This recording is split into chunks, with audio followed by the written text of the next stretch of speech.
খবর শুনছেন দিনাজপুর সংবাদ চ্যানেল থেকে। আজ জানাবো পশ্চিমবঙ্গ দেশ বিদেশের বাছাই করা গুরুত্বপূর্ণ তাজা সংবাদ। খবরের শুরুতে জানিয়ে দেব সংবাদ শিরোনাম, পরে বিস্তারিত। ভারত নেপাল সীমান্তে ধৃত 2 সন্দেহভাজন জঙ্গি, বড় সাফল্য এসটিএফের। পরিবারের অলক্ষ্যে বেরিয়ে বন্যার জলে তলিয়ে মৃত্যু শিশুর, পরিবারের পাশে রাষ্ট্রমন্ত্রী। ভোটের মরশুমে রাজধানীতে নতুন রাজনৈতিক ঝড়, এসসি/এসটি সংরক্ষণ বাতিলের দাবিতে সরব উচ্চ বর্ণের যুব সমাজ। পালাবদলের পর ঘরে ফিরেই বারুইপুরে বিজেপি কর্মী খুন, ষড়যন্ত্রে তৃণমূলের সঙ্গে জড়িত বিজেপি নেতারাও। বছরে 3টি এলপিজি সিলিন্ডার বিনামূল্যে, মহিলাদের বাসযাত্রাতেও বড় ঘোষণা বিজয়ের।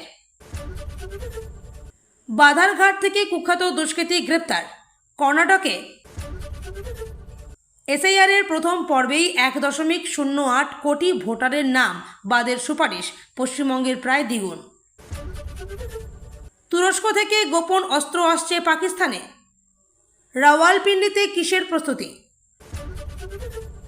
পুজো করলে বাড়ি বাড়ি গিয়ে দেখে নেব, মালদায় বিজেপি কাউন্সিলরের বিরুদ্ধে বিস্ফোরক অভিযোগ। আমরা এই পরিবর্তন চাইনি, পুলিশি পাহারায় তৃণমূল নেতা এলাকায় ঢুকতেই ক্ষোভে ফেটে পড়লেন সাধারণ মানুষ। পুজোর আগে লাগাতার ঝড়ঝাপটার আশঙ্কা, কি এই আশ্বিনের ঝড় কালবৈশাখীর সঙ্গে কি ফারাক? স্কুলের 20 লক্ষ টাকা তছরূপ প্রধান শিক্ষকের, মাথায় গোবর ডিম ঢেলে শাস্তি অভিভাবকদের। 2034 নয় 2029, এই এক দেশ এক ভোট মেয়াদ কমবে বাংলা সহ বহু রাজ্যের বিধানসভার। কি কাণ্ড! শিক্ষকদের সামনেই রাজ্যের এই স্কুলে তুমুল মারামারি করলো পড়ুয়ারা, শেষে আসতে হলো কেন্দ্রীয় বাহিনীকে। এখন কি অবস্থা জানেন? বুকের পাটা থাকলে এসআইআরে বাদ যাওয়া ভোটারের নাম তুলুন, কমিশনকে চ্যালেঞ্জ মমতার। আমার ছোট সন্তানের বয়সী, রংপুরে সপরিবারে খুন শিক্ষক, বর্ণনা দিতে গিয়ে কেন চোখ ভিজল বাংলাদেশের পুলিশ কর্তার। রেশনে ফের বড় বদল, এবার টোকেন দেখালে মিলবে বিনামূল্যে চাল গম, নয়া নিয়ম জানুন। ফুটপাতে দুধ গরম কাণ্ডে পরিবারের পাশে মমতা, বাড়িতে রাখছেন না কেন তোপ শুভেন্দুর। উত্তর পূর্ব ভারতকে ছোবে কার সাধ্য, চীন সীমান্ত ছুঁয়ে দুর্ভেদ্য কেল্লা, চিকেন স্নেকের সুরক্ষায় মাস্টার স্ট্রোক মোদী সরকারের। ভুল বুঝিয়ে সই করানো হয়, ঋতুব্রত শিবির ছেড়ে মমতা শিবিরে ফিরে বিস্ফোরক কাসেম সিদ্দিকী। 28 আগস্টের প্রস্তুতি সভায় ঋতুব্রত শিবিরকে নিশানা কুণালের। তৃণমূল কাউন্সিলরকে তারা জনতার, সামাল দিতে লাঠিচার্জ, কাঁদানে গ্যাস পুলিশের, দুর্গাপুরে ধুন্ধুমার। গভীর রাতে ভয়ঙ্কর গ্যাস লিক, নাগপুরের জল সংশোধনাগার থেকে বিষাক্ত ক্লোরিন ছড়িয়ে হাসপাতালে 40-এর বেশি মানুষ। কোনো বাচ্চার মুখের দুধ কেড়ে নেওয়া হয়নি, দুর্ঘটনা হলে কে দায় নেবে? কালীঘাট তৃণমূল কুণাল ঘোষকে প্রশ্ন ছুড়ে দিলেন অগ্নিমিত্রা পাল। এতক্ষণ শুনছিলেন সংবাদ শিরোনাম, এখন আসছি বিস্তারিত খবরে। ভারত নেপাল সীমান্তে দীর্ঘদিনের নজরদারির পর অবশেষে বড়সড় সাফল্য পেল পশ্চিমবঙ্গ পুলিশের স্পেশাল টাস্ক ফোর্স এবং এসটিএফ। গোপন সূত্রে খবর পেয়ে সীমান্ত লাগোয়া এলাকায় তল্লাশি চালিয়ে 2 সন্দেহভাজন জঙ্গিকে গ্রেপ্তার করেছেন গোয়েন্দারা। ধৃতদের কাছ থেকে বেশ কিছু গুরুত্বপূর্ণ নথিপত্র এবং ডিজিটাল ডিভাইস উদ্ধার করা হয়েছে বলে পুলিশ সূত্রে জানানো হয়েছে। রাজ্য জুড়ে নিরাপত্তা ব্যবস্থা জোরদার করার লক্ষ্যে এই অভিযান অত্যন্ত তাৎপর্যপূর্ণ বলে মনে করছেন নিরাপত্তা বিশেষজ্ঞরা। প্রাথমিক তদন্তে জানা গিয়েছে, ধৃতরা দীর্ঘদিন ধরেই বিভিন্ন নাশকতামূলক কর্মকাণ্ডের সঙ্গে যুক্ত ছিল বলে গোয়েন্দাদের কাছে তথ্য ছিল। বিশেষ নজরদারির মাধ্যমেই তাদের গতিবিধির ওপর নজর রাখা হচ্ছিল। রবিবার ভারত নেপাল সীমান্তের একটি নির্দিষ্ট এলাকায় অভিযান চালিয়ে এসটিএফের একটি বিশেষ দল এই দুজনকে পাকড়াও করে। ধৃতদের জিজ্ঞাসাবাদের জন্য ইতিমধ্যেই কলকাতার এসটিএফ সদর দপ্তরে নিয়ে আসা হয়েছে। তাদের সঙ্গে আরও কোনো মডিউল যুক্ত রয়েছে কিনা তা খতিয়ে দেখা হচ্ছে। পশ্চিমবঙ্গের মুখ্যমন্ত্রী শুভেন্দু অধিকারী রাজ্যে আইন শৃঙ্খলা রক্ষায় কঠোর অবস্থান নিয়েছেন। তিনি বারবার রাজ্যের গোয়েন্দা বিভাগকে সীমান্ত সুরক্ষা এবং অনুপ্রবেশের বিষয়টিতে বিশেষ নজর দেওয়ার নির্দেশ দিয়েছেন। বর্তমান সরকারের এই কড়া অবস্থানের জেরেই পুলিশের সক্রিয়তা বেড়েছে বলে প্রশাসনিক মহলের অভিমত।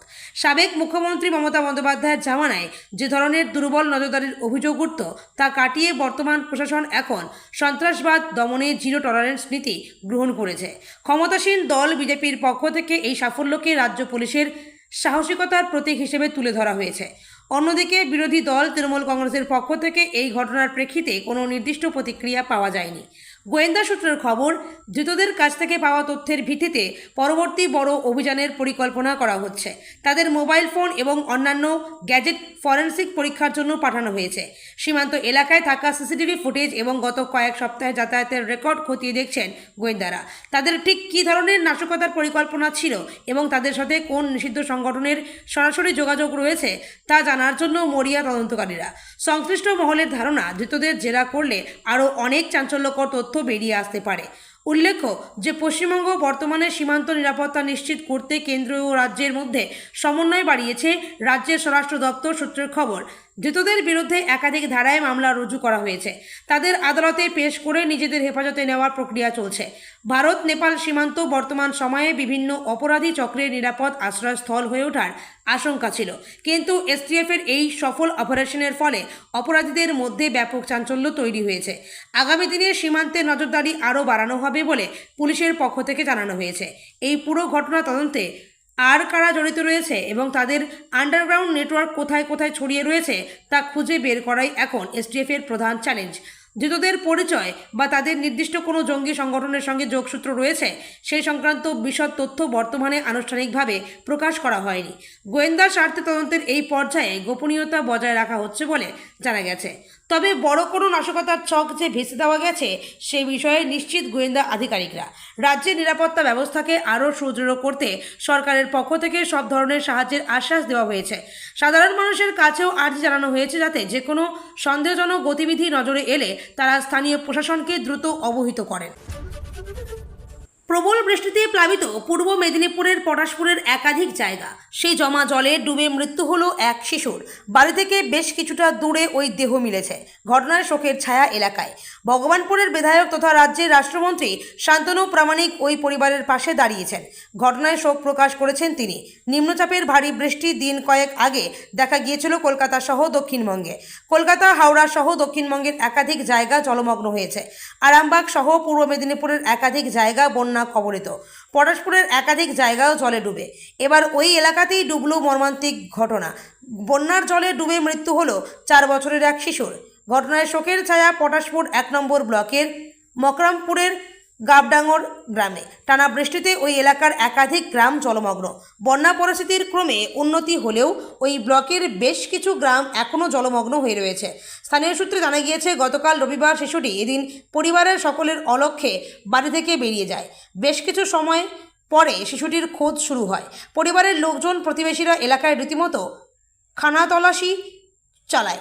বাড়ি থেকে প্রায় 50 মিটার দূরে একটি জলমগ্ন সাঁকোর মধ্যে ওই শিশুর দেহ মেলে। জলে ডুবে থাকা সাঁকোর মধ্যে ওই শিশুটির মাথা আটকে ছিল। প্রাথমিক অনুমান, জলে পড়ে তলিয়ে যায় ওই শিশু।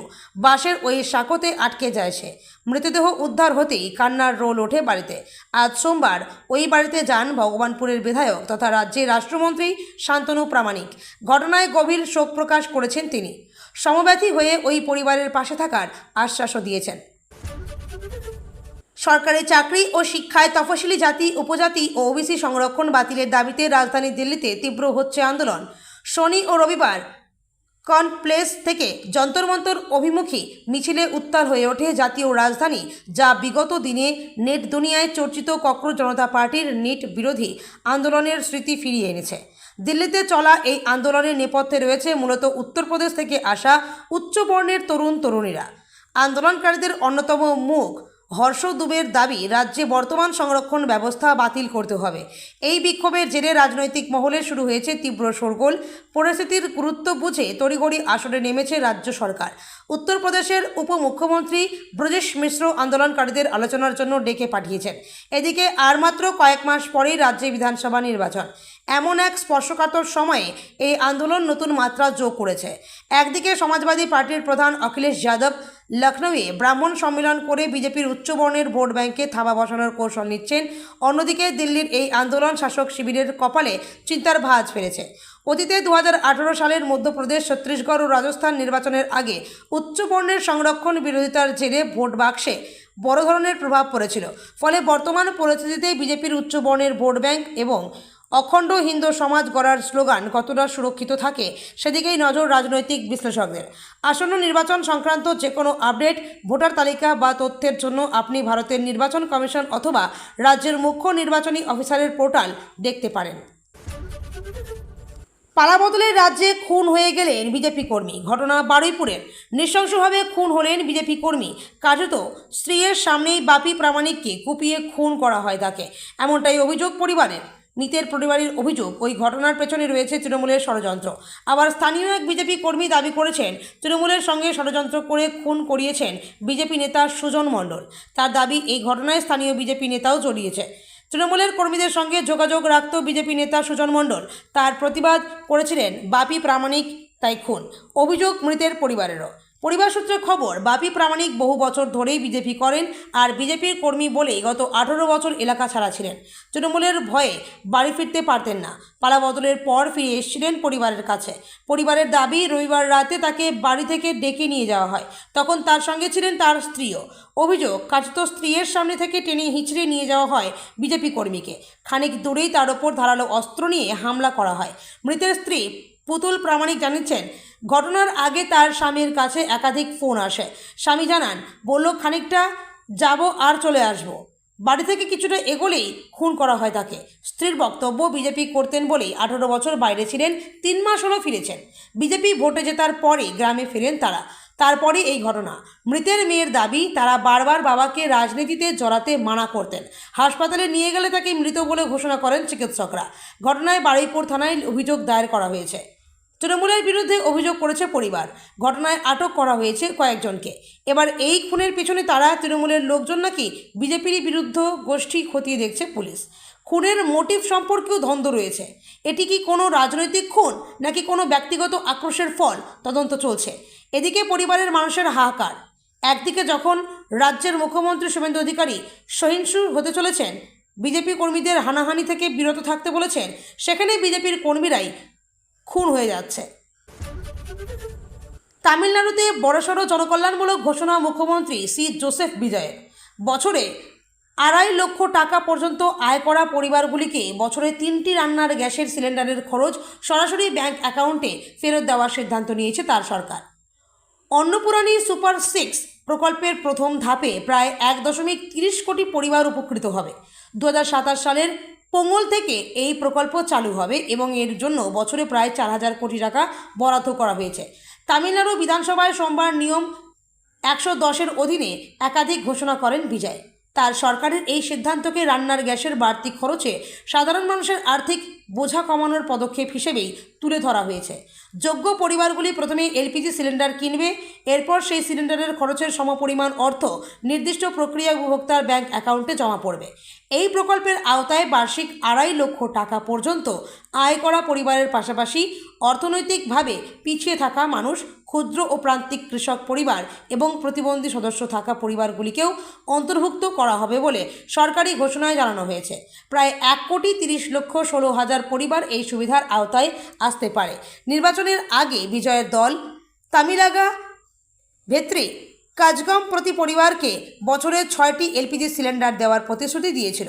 আপাতত সেই সুপার 6 প্রতিশ্রুতির প্রথম ধাপে বছরে 3টি সিলিন্ডারের সুবিধা চালু হচ্ছে। সরকারের বক্তব্য, আর্থিক চাপের সময়ে সাধারণ পরিবারের রান্নার খরচ কিছুটা কমাতে এই উদ্যোগ। শুধু রান্নার গ্যাস নয়, মহিলাদের বিনামূল্যে বাস যাত্রার পরিধিও বাড়ানোর ঘোষণা করেছেন বিজয়। ব্যাটারি পায়ানাম প্রকল্পের আওতায় 2 অক্টোবর থেকে শহর ও পুরো এলাকায় সরকারি এক্সপ্রেস, এলএসএস এবং ডিলাক্স বাসেও মহিলারা বিনামূল্যে যাতায়াত করতে পারবেন। এই সুবিধার ক্ষেত্রে কোনো আয়সীমা বা যাত্রার সংখ্যার সীমা রাখা হচ্ছে না। এর পাশাপাশি মফসলস ও পাহাড়ি রুটে চলা সাধারণ ভাড়ার সরকারি বাসেও মহিলাদের বিনামূল্যে যাতায়াতের সুযোগ বাড়ানোর কথা জানানো হয়েছে। আন্তঃজেলা যাত্রাও এর আওতায় আসবে। রূপান্তরকারী ব্যক্তিদেরও এই সম্প্রসারিত সুবিধার অন্তর্ভুক্ত করা হয়েছে। এই প্রকল্পের জন্য বছরে প্রায় ৬,০০০ কোটি টাকা খরচ হতে পারে বলে সরকারি সূত্রে জানানো হয়েছে। সোমবার বিধানসভায় পরিকাঠামো নিয়েও গুরুত্বপূর্ণ সিদ্ধান্তের কথা জানিয়েছেন বিজয়। চেন্নাইয়ের কাছে পারান্দুরে প্রস্তাবিত দ্বিতীয় বিমানবন্দর প্রকল্প আপাতত বাতিল করার সিদ্ধান্ত নিয়েছে তার সরকার। কৃষিজমি নষ্ট হওয়া এবং স্থানীয় পরিবারগুলিকে উচ্ছেদের আশঙ্কায় কৃষক ও বাসিন্দাদের একাংশ দীর্ঘদিন ধরে এই প্রকল্পের বিরোধিতা করে আসছিলেন। বিজয়ের বক্তব্য, নতুন বিমানবন্দর এমন জায়গায় হওয়া উচিত যেখানে কৃষকদের ক্ষতি বা পরিবারের উচ্ছেদের প্রয়োজন হবে না। সেই কারণেই বিকল্প কয়েকটি জায়গা চিহ্নিত করার কাজ চলছে। ফলে একদিকে এলপিজি ও বিনামূল্যে বাস যাত্রার মতো জনকল্যাণমূলক ঘোষণা, অন্যদিকে পারান্দুর বিমানবন্দর নিয়ে বড় সিদ্ধান্ত, একই দিনে তামিলনাড়ু সরকারের একাধিক গুরুত্বপূর্ণ পদক্ষেপ সামনে এলো। আমতলী থানা এলাকায় একের পর এক চুরি ও ছিনতাইয়ের ঘটনায় জড়িত দুষ্কৃতীদের বিরুদ্ধে বড়সড় সাফল্য পেল পুলিশ। ধৃতকে জিজ্ঞাসাবাদ করে পাওয়া তথ্যের ভিত্তিতে বাধারঘাট এলাকা থেকে অভিজিৎ গোয়ালা নামে কুখ্যাত দুষ্কৃতীকে গ্রেপ্তার করেছে পুলিশ। রবিবার রাতে অভিযান চালিয়ে তাকে গ্রেপ্তার করা হয়। পুলিশের দাবি, আমতলী, বাধারঘাট সহ আগরতলা শহরের বিভিন্ন এলাকায় একাধিক চুরি ও ডাকাতির ঘটনায় অভিজিৎ গোয়ালার যোগসূত্র রয়েছে। সোমবার পুলিশ সূত্রে জানা যায়, গত 19 আগস্ট আমতলী থানা এলাকার দীপক দাসের বাড়িতে দুঃসাহসিক চুরির ঘটনা ঘটে। ঘটনার পর আমতলী থানায় মামলা দায়ের হলে তদন্তে নামে পুলিশ। তদন্তের সূত্র ধরে এক সন্দেহভাজনকে গ্রেপ্তার করা হয়। তাকে পুলিশ রিমান্ডে এনে জিজ্ঞাসাবাদ করার পর তদন্তকারীরা একটি বড়সড় চুরি চক্রের সন্ধান পান। এরপর শনিবার রাতে আমতলী থানার পুলিশ অভিযান চালিয়ে মধ্য চারিপাড়া এলাকা থেকে মালুমিয়া নামে কুখ্যাত একজনকে গ্রেপ্তার করে। রবিবার তাকে রিমান্ডে নিয়ে জিজ্ঞাসাবাদ করা হয়। পুলিশের দাবি, জিজ্ঞাসাবাদে মালুমিয়ার কাছ থেকে একাধিক চোর ও ডাকাতের নাম এবং তাদের কর্মকাণ্ড সম্পর্কে গুরুত্বপূর্ণ তথ্য পাওয়া যায়। সেই তথ্যের ভিত্তিতে রবিবার রাতে বাধারঘাট এলাকায় অভিযান চালিয়ে অভিজিৎ গোয়ালাকে গ্রেপ্তার করা হয়। পুলিশের প্রাথমিক তদন্ত অনুযায়ী অভিজিৎ গোয়ালা আমতলী, বাধারঘাট এবং আগরতলা শহরের বিভিন্ন এলাকায় সংঘটিত একাধিক চুরি ও ডাকাতির ঘটনার সঙ্গে জড়িত। তার সঙ্গে আরও কারা যুক্ত রয়েছে এবং চুরি ডাকাতির ঘটনায় লুট হওয়ার সামগ্রী কোথায় রয়েছে তা জানতে তাকে জিজ্ঞাসাবাদ করা হবে বলে জানিয়েছে পুলিশ। সোমবার ধৃত অভিজিৎ গোয়ালাকে পুলিশ রিমান্ডের আবেদন জানিয়ে আদালতে পেশ করা হয়। এদিন আমতলী থানার সাব ইন্সপেক্টর দিলীপ দাস জানান, ধৃতকে পুলিশ রিমান্ডে এনে জিজ্ঞাসাবাদ করা হবে। জিজ্ঞাসাবাদে আরও গুরুত্বপূর্ণ তথ্য বেরিয়ে আসবে বলে আশা করছে পুলিশ। পাশাপাশি আমতলী থানা এলাকায় রাতের অপরাধমূলক কর্মকাণ্ড রুখতে টহলদারি আরও বাড়ানো হয়েছে বলেও জানান সাব ইন্সপেক্টর দিলীপ দাস। রাতের বিভিন্ন সময়ে পুলিশের বিশেষ নজরদারি ও টহল চলছে। চুরি ও ডাকাতির সঙ্গে যুক্ত অন্যান্য দুষ্কৃতীদেরও চিহ্নিত করে আইনের আওতায় আনার চেষ্টা চলছে বলে পুলিশ সূত্রে জানা গেছে। ধারাবাহিক এই পুলিশি অভিযানে চুরি ডাকাতির সঙ্গে জড়িত একটি বড় চক্রের হদিশ মিলতে পারে বলে মনে করছে তদন্তকারীরা। তবে গোটা ঘটনা তদন্ত এখনও চলছে এবং জিজ্ঞাসাবাদ শেষে আরও তথ্য সামনে আসতে পারে। গত বছর পশ্চিমবঙ্গে এসআইআর পর্বে প্রকাশিত খসড়া তালিকায় 7.6% ভোটারের বাদ পড়েছিল। কর্ণাটকে খসড়া ভোটার তালিকায় নাম বাদ দেওয়ার জন্য চিহ্নিত করা হয়েছে 19%-এরও বেশি ভোটারকে। কর্ণাটকে এসআইআর পর্বের প্রথম ধাপের শেষে খসড়া ভোটার তালিকা প্রকাশিত হলো। এনুমারেশন ফর্ম জমা ও যাচাই পর্বের পরে দক্ষিণ ভারতের কংগ্রেস শাসিত ওই রাজ্যে খসড়া তালিকায় বাদ দেওয়ার জন্য প্রায় 1,08,00,000 ভোটারের নাম চিহ্নিত করা হয়েছে, অর্থাৎ পশ্চিমবঙ্গের প্রায় দ্বিগুণ। কর্ণাটকে বর্তমানে ভোটার তালিকায় 5,54,00,000 ভোটারের নাম রয়েছে। এনুমারেশন পর্ব শেষে প্রকাশিত খসড়া তালিকায় ঠাঁই পেয়েছে 4,46,00,000 ভোটারের নাম। মৃত, অনুপস্থিত, অবৈধ, স্থানান্তরিত, দু জায়গায় নাম রয়েছে বা অন্যান্য কারণ রয়েছে এমন 1,08,00,000 নাম বাদ দেওয়ার জন্য চিহ্নিত করা হয়েছে। এছাড়াও তথ্যগত অসঙ্গতির কারণে নোটিশ পাঠানো হয়েছে আরও 43,80,000 ভোটারকে। অনুপস্থিত, স্থানান্তরিত এবং দু জায়গায় নাম রয়েছে এমন ভোটারদের নাম চূড়ান্ত তালিকা থেকে বাদ দেওয়ার আগেই নোটিশ পাঠানো হবে বলে সে রাজ্যের মুখ্য নির্বাচনী আধিকারিকের দপ্তর জানিয়েছে। সবচেয়ে বেশি নাম বাদের সুপারিশ এবং নোটিশ পাঠানোর ঘটনা ঘটেছে রাজধানী বেঙ্গালুরুতে। ঘটনাচক্রে লোকসভার বিরোধী দলনেতা রাহুল গান্ধী বেঙ্গালুরুর 2টি বিধানসভায় নিয়ম বহির্ভূতভাবে বিপুল ভোটারের নাম তালিকায় ঢোকানোর অভিযোগ করেছিলেন। প্রসঙ্গত, গত বছর পশ্চিমবঙ্গে এসআইআর পর্বে প্রকাশিত খসড়া তালিকায় 7.6% ভোটারের বাদ পড়েছিল। অঙ্কের হিসাবে 58,20,000-এর সামান্য বেশি। অন্যদিকে কর্ণাটকে খসড়া ভোটার তালিকায় নাম বাদ দেওয়ার জন্য চিহ্নিত করা হয়েছে 19%-এরও বেশি ভোটারকে। সে রাজ্যের মুখ্য নির্বাচনী আধিকারিকের দপ্তর জানিয়েছে 24 আগস্ট থেকে 23 সেপ্টেম্বর নোটিশ পাঠানো হবে। যাচাইকরণ পর্ব চলবে 24 আগস্ট থেকে 22 অক্টোবর। চূড়ান্ত ভোটার তালিকা প্রকাশিত হবে 27 অক্টোবর। গত 60 ঘন্টার মধ্যে পাকিস্তানের দুটি গুরুত্বপূর্ণ বিমান ঘাঁটিতে তুরস্কের সামরিক বিমানের অস্বাভাবিক যাতায়াত ঘিরে তীব্র চাঞ্চল্য তৈরি হয়েছে। গোয়েন্দা সূত্রে জানা গিয়েছে, গত 19 থেকে 21 আগস্টের মধ্যে রাওয়ালপিন্ডির নূর খান ও করাচির মাসরুর ঘাঁটিতে তুরস্কের একাধিক C-130 হারকিউলিস পরিবহন বিমান অবতরণ হয়েছে। গোয়েন্দাদের ধারণা, এই পণ্যবাহী বিমানগুলির মাধ্যমে পাকিস্তান বড় মাত্রায় ড্রোন এবং উন্নত সামরিক সরঞ্জাম সংগ্রহ করছে। অতীতে ইউক্রেন যুদ্ধে আলোড়ন ফেলা বায়রাতার TV-2 ড্রোনের পাশাপাশি HQ সিরিজের এয়ার ডিফেন্স সিস্টেমও এই চালানের অন্তর্ভুক্ত থাকতে পারে বলে আশঙ্কা করা হচ্ছে। মূলত ভারতের বিরুদ্ধে কৌশলগত লড়াইয়ে নিজেদের অস্ত্র ভাণ্ডার ভারী করতে এই তোড়জোড় শুরু করেছে ইসলামাবাদ। সৌদি আরব, পাকিস্তান ও তুরস্কের মধ্যকার প্রতিরক্ষা চুক্তির আবহে এই সামরিক তৎপরতা বিশেষভাবে তাৎপর্যপূর্ণ। কূটনীতিবিদদের মতে, অপারেশন সিঁদুরের পর সামরিক ধাক্কা সামাল দিতে এবং নিজেদের শক্তি বৃদ্ধি করতে মরিয়া হয়ে উঠেছে শাহবাজ শরীফ ও আসিফ মুনিরের প্রশাসন। তুরস্কের সঙ্গে এই ঘনিষ্ঠ সামরিক বোঝাপড়া আন্তর্জাতিক মহলে নতুন করে নিরাপত্তা উদ্বেগ তৈরি করেছে। বিজেপির শাসনও কি দুর্গাপুজো করতে বাধা? বাঙালির শ্রেষ্ঠ উৎসব দুর্গাপুজো আয়োজনকে কেন্দ্র করে উত্তেজনা মালদায়। পুজো করলে বাড়ি বাড়ি গিয়ে দেখে নেওয়ার হুমকি দেওয়ার অভিযোগ উঠেছে। আর এই ঘটনায় সরাসরি কাঠগড়ায় ইংলিশ বাজার পৌরসভার 29 নম্বর ওয়ার্ডের বিজেপি কাউন্সিলর এবং তার দলবল। ঘটনাটি মালদায় কৃষ্ণপল্লীর গোসাই মাঠ এলাকায়। স্থানীয় মহিলাদের অভিযোগ, রবিবার রাতে এলাকায় দুর্গাপুজো আয়োজন নিয়ে একটি বৈঠক চলছিল। সে সময় আচমকাই সেখানে হাজির হন সংশ্লিষ্ট ওয়ার্ডের বিজেপি কাউন্সিলর ও তার অনুগামীরা। অভিযোগ, কাউন্সিলরের উপস্থিতিতেই বৈঠকে থাকা মহিলাদের সঙ্গে বচসা শুরু হয় এবং পরে হাতাহাতি ও মারধরের ঘটনা ঘটে। এমনকি পুজো করলে বাড়ি বাড়ি গিয়ে দেখে নেওয়ার হুমকিও দেওয়া হয়েছে বলে অভিযোগ। ইতিমধ্যেই ঘটনার একটি ভিডিও সামাজিক মাধ্যমে ভাইরাল হয়েছে। সেই ভিডিওটিতে কাউন্সিলরকে হাতাহাতির ঘটনা স্বীকার করতে দেখা যাচ্ছে বলে দাবি অভিযোগকারী মহিলাদের প্রশ্ন, তারা হিন্দু, যারা পুজোয় বাধা দিচ্ছেন তারাও হিন্দু। তাহলে দুর্গাপুজোয় আপত্তি কোথায়? কেনই বা পুজো করতে দেওয়া হবে না? ঘটনার পর ইংলিশ বাজার থানায় অভিযোগ জানাতে গেলে পুলিশ অভিযোগ নেয়নি বলেও দাবি মহিলাদের। বিষয়টি তারা মুখ্যমন্ত্রীকে জানাবেন বলে জানিয়েছেন। ঘটনাকে ঘিরে এলাকায় চাঞ্চল্য ছড়িয়েছে। যদিও অভিযোগের বিষয়ে সংশ্লিষ্ট বিজেপি কাউন্সিলর কৃষ্ণা নাথ দাবি করেন, যারা অভিযোগ করেছেন সেটা পুরো মিথ্যে অভিযোগ। এই 29 নম্বর ওয়ার্ডে 6 থেকে 7টি পুজো হয়। আমার আমলেই বাপুজি কলোনি সহ বেশ কয়েকটি এলাকায় নতুন পুজো শুরু হয়েছে। সবাইকে আমরা স্বাগত জানিয়েছি, কিন্তু এখানে বিষয়টি অন্য।